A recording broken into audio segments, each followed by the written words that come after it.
Assalamualaikum warahmatullahi wabarakatuh. Selamat pagi Ayah Bunda. Apa kabarnya hari ini? Mudah-mudahan semua selalu dalam keadaan baik dan sehat dimanapun kita berada. Karena sekarang kita ketemu lagi dalam situasi pandemi seperti ini, jangan lupa untuk tetap terapkan protokol kesehatan ya, dimanapun Anda berada juga. Senang sekali hari ini saya Indri bisa ketemu lagi sama Ayah Bunda sekalian di suasana Sabtu pagi yang cerah. Anak-anak udah sarapan ya, udah pada mandi, terus sekarang kita ajakin juga untuk duduk manis di depan layar laptop atau smartphone ya masing-masing dalam acara webinar Anakku ID bekerja sama dengan Holistic Care Esther Kids yang hari ini temanya udah pasti kita semua pernah ngalamin. Anak sering sakit. Bagaimana ya caranya untuk perkuat daya tahan tubuhnya, terutama di tengah pandemi? Nah, tapi sebelum mulai saya juga mau dong menyapa dulu teman-teman atau ayah bunda yang sudah hadir di sini. Selamat pagi Bunda Yasika, apa kabar? Udah pada mandi ya kalau Sabtu-Sabtu pagi itu semangat. Oke. Ada juga dari Jakarta Bunda Yulianti, kemudian juga ada siapa lagi? Ada Bunda Yulianti, kemudian ada Ayah Bahtiar, ada juga yang dari Jombang, Sidoarjo, dari Bekasi, dari Jakarta Pusat. Oh, ada dari Jawa Timur nih, ada Bunda Eva Maslinda dari Blitar. Selamat pagi, apa kabar semuanya? Yang mau saling menyapa boleh gunakan kolom chat untuk saling menyapa dulu sebelum kita memulai acara hari ini ya. Selamat pagi juga dari Bandung, dari Karawang, Jawa Barat juga. Kita masih menunggu teman-teman yang lain untuk bisa bergabung di link virtual ini sambil saya mengingatkan tentu saja jangan lupa untuk tetap terapkan protokol kesehatan, 5M-nya jangan kendor ya, dengan cara rajin mencuci tangan, kemudian menggunakan masker kalau harus keluar rumah, menjaga jarak, mengurangi mobilitas, dan juga menjauhi kerumunan. Dan supaya juga daya tahan tubuh anak-anak tetap terjaga, apalagi di tengah masa pandemi COVID-19 ini ya Bunda ya, kita juga harus pastikan bahwa nutrisinya selalu optimal. Salah satu caranya adalah dengan konsumsi suplemen vitamin C seperti Holistic Care Esther Kids yang merupakan tablet hisap vitamin C rasa jeruk untuk anak yang lebih tidak perih di lambung dan menggunakan pemanis alami xilitol sehingga dapat memelihara kesehatan gigi.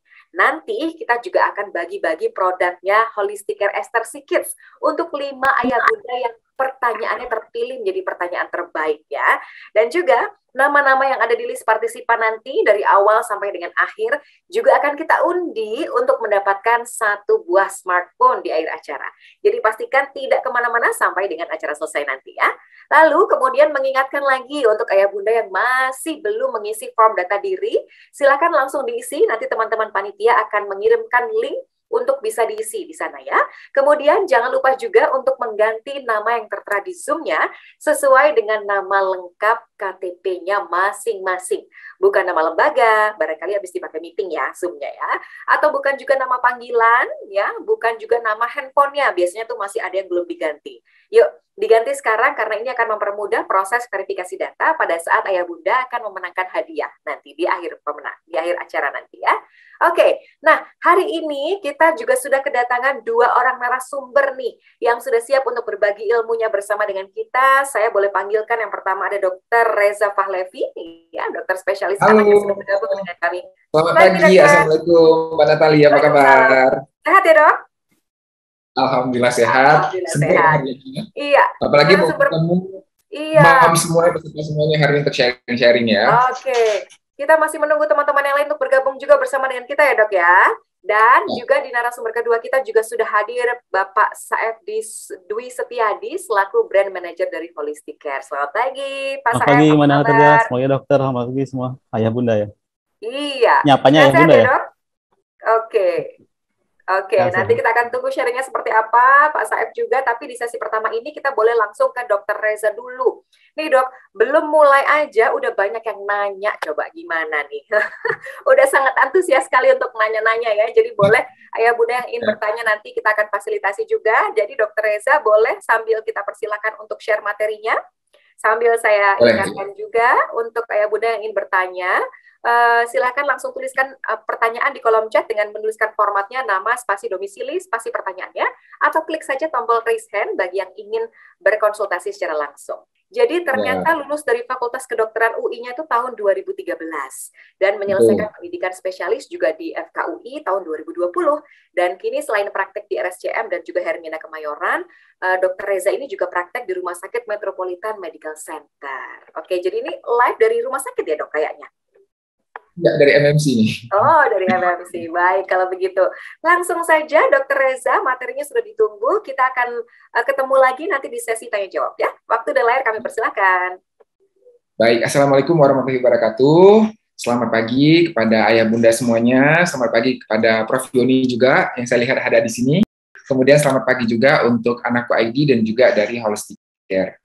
Nah, jadi pada hari ini kita akan berbincang-bincang santai sebenarnya untuk edukasi ya, tujuan awalnya, tujuan utamanya kita edukasi kepada orang tua semuanya, karena kan sekarang kita sedang menghadapi kondisi pandemi ya, walaupun sekarang di beberapa kota kita tahu udah turun untuk angka kasus pandeminya, tapi ternyata di berbagai kota-kota lain, terutama di daerah-daerah itu sedang meningkat-meningkatnya nih, gitu. Jadi sekarang kita tetap harus waspada, jangan juga kita mentang-mentang di kota kita udah mulai zona hijau, kita lantas kendor ya. Nah, yang paling sering sebagai dokter spesialis anak nih, pada saat praktek sehari-hari yang paling sering ditanyakan oleh orang tua adalah salah satunya bagaimana cara memperkuat daya tahan tubuh anak di era pandemi. Nah, sekarang kita akan mencoba membahas mengenai hal ini ya, bagaimana sih dari aspek medisnya mengenai hal ini. Oke, kita berbicara dulu, yang pertama adalah mengenai daya tahan tubuh si kecil. Apa saja sih sebenarnya komponen daya tahan tubuh si kecil? Nah, mungkin kita akan berpikir ya, banyak orang tua berpikir bahwa kalau misalnya kita berbicara daya tahan tubuh, itu antibodi, ya, kemudian sel-sel imun, dan lain. Nah, tapi ternyata tidak hanya itu gitu. Kalau kita berbicara komponen daya tahan tubuh, itu ada namanya komponen yang namanya innate dan ada adaptif ya. Apa itu? Jadi yang innate itu yang alami ada dan dimiliki oleh tubuh kita. Contohnya apa? Dari hal-hal sederhana, misalnya kulit ya. Kulit yang baik itu merupakan benteng pertahanan tubuh terhadap kuman-kuman agar nggak mudah masuk ke dalam tubuh kita. Kemudian di dalam tubuh kita ternyata juga ada banyak enzim-enzim ya, seperti di mata itu ada juga enzim-enzim yang dapat membunuh kuman. Kemudian air liur itu juga mengandung enzim untuk membunuh kuman. Ada asam lambung itu juga penting untuk membunuh kuman. Kemudian di dalam saluran cerna itu juga ada bakteri-bakteri baik juga dapat membantu daya tahan tubuh kita gitu. Jadi sebenarnya dari luar aja ini udah ada nih sistem pertahanan tubuh gitu. Contoh hal sederhana juga seperti bulu hidung, kemudian atau rambut hidung ya, kemudian rambut pada mata, bulu mata itu semua sebenarnya tujuannya adalah untuk daya tahan tubuh gitu. Jadi kita mulai dari luar dan dalam gitu. Jangan hanya berpikir untuk antibodi saja, tapi ternyata hal-hal yang di luar itu juga penting untuk menunjang daya tahan tubuh. Kemudian satu lagi adalah yang adaptif. Yang adaptif itu yang didapat, misalnya apa? Misalnya dari vaksinasi misalnya, atau pernah terinfeksi dengan kuman tersebut, maka tubuh membuat antibodi. Sehingga berikutnya ketika ada kuman yang masuk lagi ke dalam tubuh anak, tubuhnya udah mengenal kuman tersebut dan lebih gampang untuk membunuhnya karena udah memiliki antibodi terhadap kuman tersebut. Jadi itu sebenarnya daya tahan tubuh anak ya. Nah, apa kondisi yang terjadi saat ini? Kita tahu bahwa kondisi pandemi COVID-19, tadi saya jelaskan di atas di awal bahwa pandemi COVID memang pada sebagian kota sekarang sudah menurun, tapi sebagian kota juga masih meningkat saat ini ya, jadi kita tidak boleh lengah.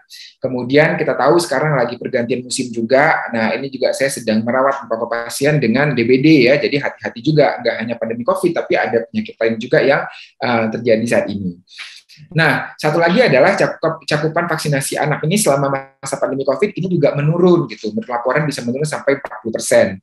Nah, hal ini tentunya juga beresiko gitu munculnya penyakit-penyakit yang sebelumnya sebenarnya udah sangat jarang atau sudah tereradikasi, ada potensi untuk muncul kembali nih karena angka vaksinasi anak juga menurun saat ini. Jadi kita harus ekstra waspada dan hati-hati nggak cuma untuk COVID tapi juga untuk penyakit-penyakit lain.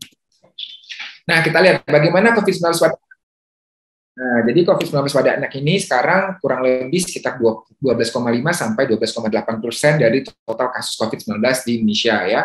Angka kematian anak mencapai 1%. Nah, 1% ini kan sedikit kesannya gitu. Tapi ternyata kalau dibandingkan negara-negara lain itu lebih besar gitu karena negara lain hanya 0,2, 0,3. Jadi 1% itu sebenarnya 5 kali lipat dibandingkan dengan negara-negara lain ya. Jadi ini yang perlu kita waspadai. Nah, banyak juga yang beranggapan bahwa anak ini cuma bisa tertular tapi nggak bisa menularkan. Nah, itu juga anggapan salah karena ternyata COVID-19 pada anak ini juga bisa menularkan, nggak hanya ditularkan. Jadi kalau anak kita kena COVID-19, maka dia juga bisa menularkan ke orang lain. Misalnya ada kakek atau nenek di rumah, itu juga bisa menularkan ke kelompok-kelompok yang berisiko tersebut. Nah, kemudian ada juga yang mengatakan bahwa anak-anak ini lebih ringan atau nggak akan fatal, cuma seperti batuk pilek biasa. Nah, ini juga jangan disepelekan, karena pada anak yang memiliki penyakit kronik sebelumnya, atau pada anak yang ada komorbid tertentu, misalnya ada obesitas, ada penyakit asma, ada penyakit kanker, atau penyakit-penyakit lain, maka kalau dia terinfeksi COVID-19 juga bisa berpotensi untuk menjadi berat dan fatal. Jadi inilah kenapa kita juga perlu hati-hati gitu, jangan menganggap enteng COVID-19 pada anak. Nah, apa saja sih gejala COVID-19 pada anak? Nah, ini kita review sedikit. Mungkin sih saya yakin di sini ayah bunda semua udah mengetahui hal ini, tapi untuk refreshing lagi ya, bahwa COVID-19 pada anak ini gejalanya itu rentangnya sangat luas. Mulai dari tanpa gejala, bisa sampai gejala berat yang mengancam jiwa. Nah, gejala pada umumnya apa? Yaitu ada demam, kemudian gejala pada saluran nafas seperti batuk, pilek, gangguan penciuman, nyeri tenggorokan, ya, bisa sampai sesak nafas. Kemudian bisa juga gejalanya muncul pada saluran cerna, jadi gejalanya berupa diare, mual, muntah, dan bisa juga pada organ lain, misalnya sistem saraf, jadi bisa juga sampai kejang, penurunan kesadaran, ya, dan lain. Jadi benar-benar rentangnya untuk gejalanya itu luas sekali. Dan perlu diketahui juga nih, kalau misalnya anak kita mengalami hal ini, kita perlu mengingat-ingat atau melihat lagi apakah dia ada riwayat kontak dengan orang yang menderita COVID-19 atau terpapar COVID-19 gitu. Karena kan kalau ada kontak dan dia ada gejala, lebih memperkuat kemungkinan dugaan kita bahwa dia mengalami COVID-19. Nah, kemudian selanjutnya kita lihat di sini, apa yang dilakukan jika anak ada gejala atau kontak dengan COVID-19? Maka kita sebaiknya berkonsultasi ke dokter agar dilakukan swab PCR atau antigen COVID-19 tergantung lokasinya ya. Tapi untuk sekarang standar baku emasnya tetap swab PCR. Nah, kemudian kita konsultasikan ke dokter agar dokter dapat menentukan derajat penyakitnya. Karena COVID-19 pada anak ini juga ada yang dia tanpa gejala, ada yang termasuk ke dalam gejala ringan, ada yang termasuk ke dalam gejala sedang, dan ada termasuk ke dalam gejala berat. Nah, kalau kita konsultasi ke dokter, dokter akan menilai gejala anak kita itu masuk ke derajat mana, dan nanti dapat memberikan terapi yang sesuai ya, apakah boleh isolasi mandiri ataukah harus dirawat di rumah sakit ya. Tentunya kalau misalnya dia gejalanya sedang, berat, atau ada komorbid, itu sebaiknya dirawat di rumah sakit untuk pemantauan kondisi yang lebih baik. Nah, kalau dia tanpa gejala atau gejala ringan, maka boleh dilakukan isolasi mandiri ya, tetap dengan pemantauan dari rumah sakit atau dari dokter ya. Dan orang tua juga harus memantau suhu, saturasi oksigen, bagaimana pernapasan anak, asupan nutrisi dan istirahat juga harus cukup. Jadi ini kurang lebih yang harus dilakukan jika anak kita terpapar COVID-19. Nah, bagaimana sekarang masuk ya menjaga daya tahan tubuh si kecil. Nah, di awal tadi saya sudah jelaskan bahwa pertahanan tubuh ini kita harus dua-dua, yaitu pertahanan dari luar dan juga pertahanan dari dalam. Untuk pertahanan dari luar, maka kita menjaga tadi yang sudah saya sebutkan. Misalnya kesehatan kulit, kita jaga dengan menjaga kelembaban kulit, menghindari luka pada kulit, dan juga mukosa. Ya, kalau mukosa itu mungkin ada sebagian ayah bunda belum tahu, mukosa itu adalah bagian seperti kulit tapi yang berada di dalam, misalnya di mulut, di dalam hidung, itu namanya mukosa, bukan kulit ya. Nah, tapi fungsinya sama seperti kulit juga, yaitu sebagai barrier pertahanan atau benteng pertahanan tubuh. Nah, kemudian mencuci tangan sesering mungkin ya, lebih baik dengan air mengalir. Tapi kalau tidak ada air mengalir, maka bisa menggunakan hand sanitizer atau hand scrub. Kemudian menggunakan masker untuk anak yang berusia 2 tahun ke atas, maka kalau misalnya dia keluar rumah harus menggunakan masker. Sekarang dianjurkan juga masker itu double ya, di dalamnya adalah masker medis, di luarnya masker kain. Tapi kalau anaknya masih di bawah 2 tahun, maka menggunakan face shield ya, untuk upaya kita sebagai perlindungan agar tidak terpapar virus COVID-19 yang menyebar secara droplet. Kemudian menjaga jarak, ini juga penting ya, pada anak-anak, apalagi sebagian kita tahu sekarang udah mulai sekolah tatap muka ya, ini juga harus kita beritahukan kepada anak bahwa di sekolah dia tetap harus menjaga jarak dengan teman-temannya gitu, karena kan kalau anak-anak kadang-kadang susah ya untuk menjaga jarak, dia maunya kan main deket-deketan sama teman-temannya. Nah, ini yang harus kita ajarkan kepada sejak dini, terutama apabila anak kita sudah mulai nih untuk sekolah tatap muka. Nah, kemudian menjaga kebersihan diri, makanan, rumah, lingkungan, ya, termasuk sini mandi, menggosok gigi, dan lain, itu juga penting untuk menjaga daya tahan tubuh si kecil dari luar. Nah, selain itu, kita juga perlu menjaga daya tahan tubuh si kecil dari dalam. Apa saja komponennya? Yang pertama, nutrisi. Nutrisi penting sekali, ya. Nah, nutrisi ini adalah nutrisi seimbang dengan jumlah yang cukup sesuai dengan kebutuhan anak masing-masing berdasarkan usia dan berat badan idealnya. Nah, nutrisi ini dia ada makronutrien dan ada mikronutrien, ya. Jadi dua-dua komponen ini penting gitu. Makronutrien apa aja? Ada karbohidrat, protein, dan lemak. Untuk mikronutrien apa aja? Vitamin dan mineral. Jadi komposisi ini secara keseluruhan yang seimbang antara makro dan mikronutrien ini penting sekali untuk daya tahan tubuh si kecil. Cairan yang cukup juga penting, ya, karena untuk metabolisme tubuh ini juga butuh cairan tubuh yang cukup. Kemudian melengkapi vaksinasi nih. Jadi untuk anak-anak kita kalau belum lengkap vaksinasinya maka kita harus lengkapi. Apalagi yang kemarin mungkin selama masa pandemi mungkin sebagian ayah dan bunda nih takut untuk membawa anaknya vaksinasi ke rumah sakit atau ke klinik. Maka sekaranglah saatnya kita harus lengkapi vaksinasi. Jadi sebenarnya bisa aja dilakukan vaksinasi dengan cara yang aman. Jadi kita booking dulu jadwal rumah sakitnya atau kliniknya. Kemudian kita pastikan vaksin apa yang mau diberikan. Kemudian kita ke rumah sakit atau ke klinik dengan menggunakan protokol kesehatan, memakai masker, membawa hand sanitizer. Kita kasih tahu ke anaknya selama di lingkungan klinik atau rumah sakit jangan memegang benda-benda di sekitar, ya. Kemudian setelah dilakukan vaksinasi pulang ke rumah kita langsung mandi dan mengganti pakaian. Jadi sebenarnya kita tetap bisa melakukan vaksinasi secara aman di rumah sakit atau klinik walaupun di era pandemi saat ini. Nah, kemudian jangan lupa juga aktivitas fisik dan istirahat yang cukup, ini juga penting untuk menjaga daya tahan tubuh si kecil. Nah, bagaimana tahap pemberian nutrisi anak? Jadi sekarang kita akan bahas lebih detail satu persatu. Nah, kalau misalnya ayah bunda semua di sini kan pasti berbeda-beda. Ada yang anaknya masih usia di bawah 6 bulan, ada yang udah di atas 2 tahun. Nah, bagaimana sih tahap pemberian nutrisi? Usia 0 sampai 6 bulan maka diberikan ASI eksklusif, ya. Karena ASI ini merupakan nutrisi terbaik untuk si kecil. Dia mengandung komposisi nutrisi yang lengkap, mendukung berbagai komponen sistem imun juga, seperti ada antibodi, sel imun, ada probiotik juga di dalam ASI. Kemudian dia juga lebih mudah diserap dan lebih mudah dicerna. Jadi sedapat mungkin kita berikan ASI eksklusif selama 6 bulan pertama kehidupan.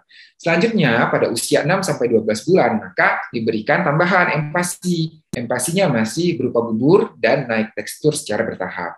Nanti pada usia 12 bulan ke atas maka sudah bisa diberikan ASI plus makanan keluarga bentuknya, tapi lauknya mungkin masih dicincang, ya, karena dia belum bisa mengunyah lauk yang besar seperti itu. Nah, lebih dari 2 tahun maka kita menyapih ASI dan diberikan makanan keluarga. Di sini kalau mau diberikan susu, UHT dan lain itu masih boleh, atau formula pertumbuhan masih boleh diberikan pada usia 2 sampai 5 tahun. Nah, tadi ASI sudah saya jelaskan, ya, bahwa dia itu manfaatnya luar biasa, tidak hanya dari segi nutrisi, tapi juga dari segi untuk daya tahan tubuh, juga dari segi ekonomis, karena kan orang tuanya tidak perlu membeli, ya. Kemudian manfaat untuk ibu juga ada, jadi kalau bisa sedapat mungkin kita berikan ASI untuk kecil. Nah, ini nutrisi. Nutrisi tadi saya jelaskan juga bahwa dia ada komponen makronutrien, yaitu karbohidrat, lemak, dan protein. Dan ada mikronutrien seperti vitamin dan mineral. Ada juga komponen lainnya seperti prebiotik dan probiotik, ini juga terdapat dalam makanan dan juga penting untuk kesehatan atau daya tahan tubuh si kecil. Nah, bagaimana nih komposisi makronutrien untuk si kecil? Ini agak berbeda antara 0 sampai 2 tahun dan di atas 2 tahun. Kalau 0 sampai 2 tahun, kita tahu bahwa di 1000 hari pertama kehidupan, ini komposisi untuk lemaknya bisa lebih tinggi, karena di sana terjadi pertumbuhan yang sangat cepat, juga pertumbuhan otak di sana. Jadi komposisi lemak pada usia 0 sampai 2 tahun itu bisa mencapai 35 sampai 45%. Tapi di atas 2 tahun, maka ini sudah mendekati untuk kebutuhan orang dewasa, yaitu sekitar 20 sampai 30%. Nah, selanjutnya kita lihat nih untuk kebutuhan vitamin dan mineral balita, ya.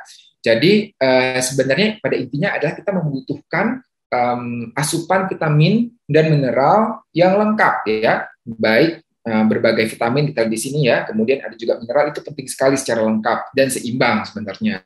Jadi tidak hanya satu jenis vitamin saja, tapi semua jenis vitamin itu perlu diperoleh oleh anak, termasuk mineral. Caranya bagaimana? Caranya adalah kita memberikan nutrisi yang bervariasi dan cukup. Jadi anaknya makan yang cukup, kemudian bervariasi makanannya, tidak itu saja. Karena Tuhan itu menciptakan makan satu jenis makanan itu berbeda-beda komposisinya antara makanan A dan makanan B. Mungkin makanan A, katakanlah misalnya nanas, dia tingginya di jenis vitamin C, tapi rendah di jenis mineral ini misalnya. Tapi ada jenis makanan lain ya, misalnya hati, dia tingginya itu di zat besi, tapi rendah untuk vitamin C misalnya. Nah, kalau kita memberikan makanan ini secara bervariasi, maka kebutuhan vitamin dan mineral untuk anak ini bisa terpenuhi dengan baik ya, asalkan makanan cukup juga ya. Tapi kalau misalnya makanannya kurang bervariasi atau anaknya ada gangguan makan, susah makan lah, picky eater dan lain, maka ini ada risiko si kecil mengalami defisiensi mikronutrien ya, yang bisa tadi juga salah satunya adalah mempengaruhi juga daya tahan tubuh si kecil.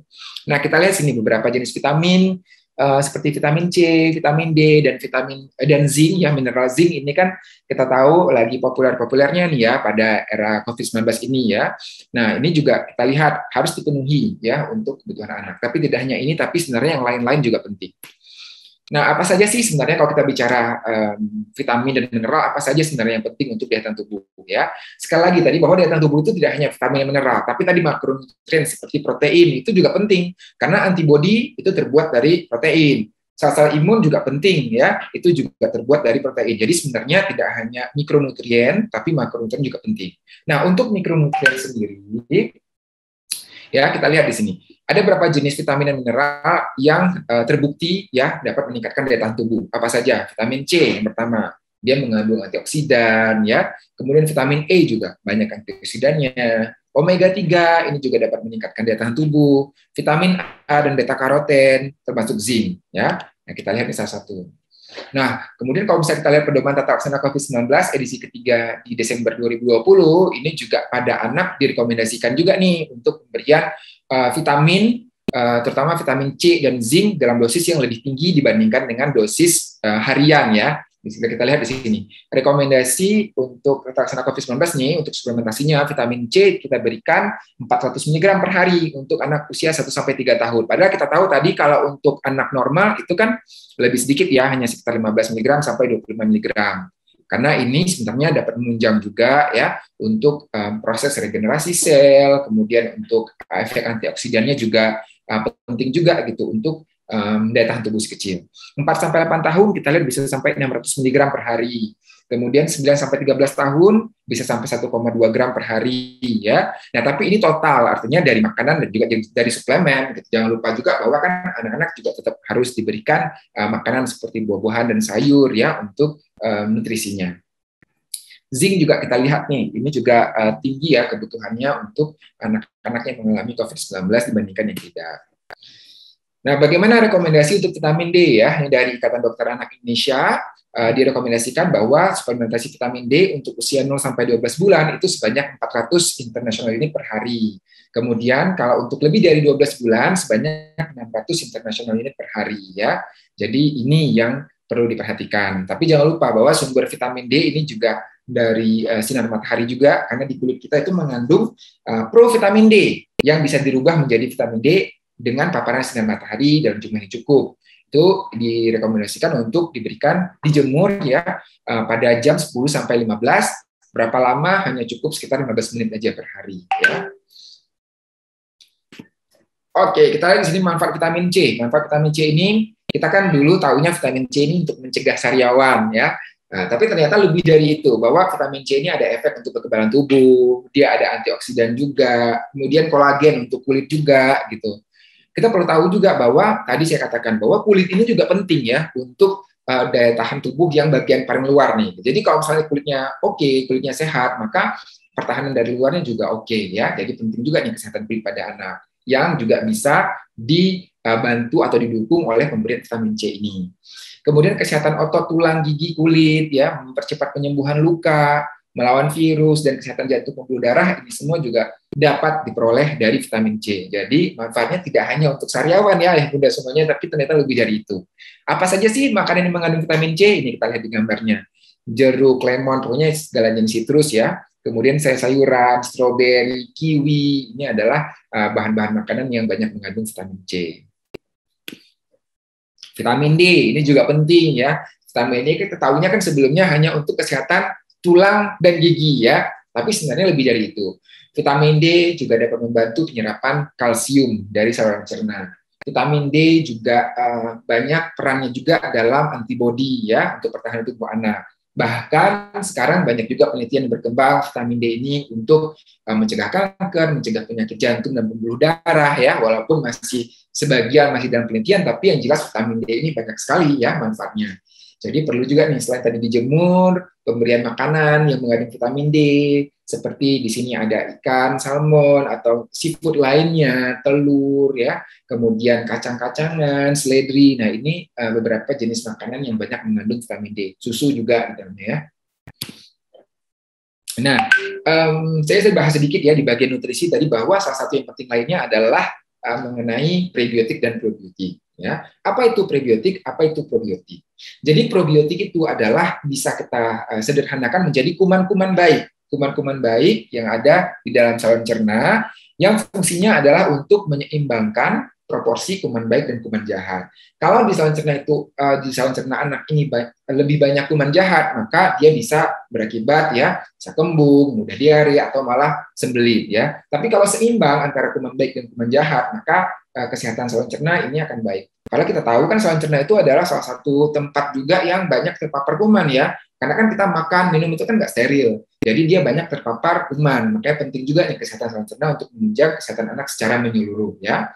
Nah, makanan dari probiotik ini agar dia dapat berkembang di sana dengan baik, itulah namanya prebiotik ya. Biasanya terdapat dari jenis tumbuh-tumbuhan nih, misalnya tadi ada bawang, pisang, ya, gandum, asparagus, dan jenis-jenis lainnya itu banyak yang bersifat prebiotik. Jadi dapat memberikan makanan agar probiotik ini dapat tumbuh subur di dalam saluran cerna, mengalahkan kuman-kuman jahat. Nah, probiotik ditambah dengan probiotik itu namanya adalah simbiotik, ya. Ini juga penelitiannya masih banyak sekali sedang berlangsung manfaatnya, ya. Baik untuk sistem imun, juga manfaat-manfaat lainnya ya, termasuk untuk ternyata ada perkembangan untuk membantu perkembangan otak juga di sana, mencegah infeksi saluran kemih juga. Jadi banyak juga nih manfaat probiotik dan prebiotik ini gitu, walaupun sebagian masih dalam penelitian. Tapi yang jelas ini penting gitu ya untuk kita berikan kepada anak kita. Nah, cairan bagaimana? Nah, kebutuhan cairan pada balita itu tergantung usia dan berat badannya. Kurang lebih sih minimal 100 ml per kilogram per hari. Tapi kalau anaknya itu sedang beraktivitas di luar rumah banyak, aktif, apalagi misalnya olahraga, atau dia sedang demam, atau dia sedang diare, muntah, itu asupan cairannya tentunya harusnya lebih banyak, agar dia tidak mengalami dehidrasi. Nah, kecukupan cairan pada anak ini juga kita bisa nilai dari pipis anak ya. Jadi orang tua juga perlu memperhatikan warna pipis anak. Kalau warnanya itu jernih ya, kemudian putih kekuningan sedikit, itu dapat dikatakan bahwa asupan cairan ini cukup. Tapi kalau misalnya pipisnya itu warnanya kuning pekat, itu berarti kekurangan cairannya. Kemudian kita lihat juga adalah banyak sedikitnya berkemih ya. Kalau berkemihnya sedikit itu kemungkinan dia kekurangan cairan juga ya. Kalau misalnya dia pipisnya banyak, itu kemungkinan kebutuhan cairannya terpenuhi dengan baik. Nah, saatnya beristirahat ya. Bagaimana sih waktu beristirahat pada anak? Yang jelas anak ini memang waktu istirahatnya lebih banyak dibandingkan dengan orang dewasa ya. Menurut AAP itu dikatakan bahwa kita lihat semakin usianya semakin besar, maka kebutuhan istirahat semakin kecil, semakin dia kecil maka kebutuhan istirahatnya juga semakin panjang. Kalau bayi-bayi baru lahir bisa sampai 16 jam per hari ya. Kemudian kalau balita kita lihat sekitar 12 jam per hari. Kalau dia udah 6 tahun ke atas itu sekitar 10 jam per hari. Kalau dia udah remaja, udah mendekati orang dewasa sekitar 8 jam per hari ya. Ini juga penting ya istirahat bagi anak. Kenapa? Karena pada saat dia tidur pulas ternyata di situ juga keluar hormon-hormon pertumbuhan ya. Jadi untuk membantu pertumbuhan anak juga ini istirahat harus penting. Penting untuk diperhatikan juga.